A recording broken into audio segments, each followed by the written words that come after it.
For question number 3, we needed to think about the way that lists are constructed in terms of their symmetry to make sure that all the parts of a list kind of follow the same pattern.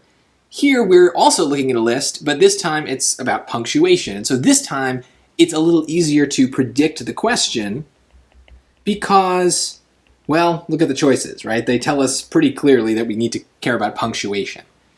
Now, the first thing I would do, even before I start reading the sentence, is notice that I have 2 choices with semicolons.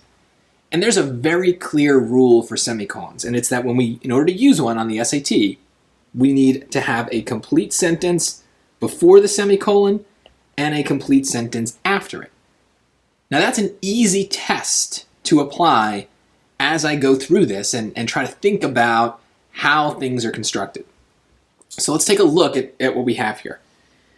But by initiating and collaborating on projects such as the Apollo moon missions, the Space Shuttle program, the Hubble Space Telescope, and unmanned planetary exploration, NASA has continually challenged its scientists and engineers to do things that were previously thought impossible.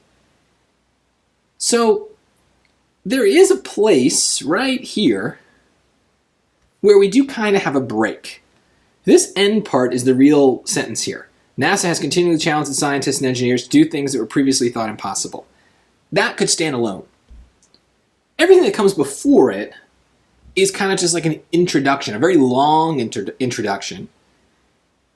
That itself could not stand alone as a sentence, right? So let me try reading it. Hopefully you can hear that it's kind of going to end without a conclusion.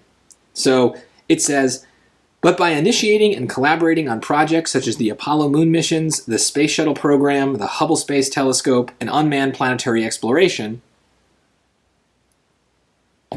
what, right? It's leading into something, we never get there. So this first part is not itself a sentence. And even more so, to break it apart right in the middle of the list and try to separate those pieces using a semicolon just wouldn't make any sense. So B and C are very obviously wrong. And hopefully you eliminated them yourself, because when you write, you often make lists, and I don't think you're probably ever using a semicolon to separate items of a list. So hopefully those just seemed weird to you from experience. Beyond that, you know how to make lists. Hopefully one answer here just kind of jumps out as like what you would do. And that would be choice A. We put the comma before the and when we have a list, not after it. The only reason people get this question wrong really is they just like panic. They look at all these options and they're like, oh, wait, where does it go? Like they kind of forget what they've always done, which is kind of weird. But yeah, the SAT has that effect. So my advice then is, you know a lot of grammar rules and a lot of things that you just do in your own writing. So when all else fails, try to just follow what you normally do. There are going to be cases where the rules go against what you normally do.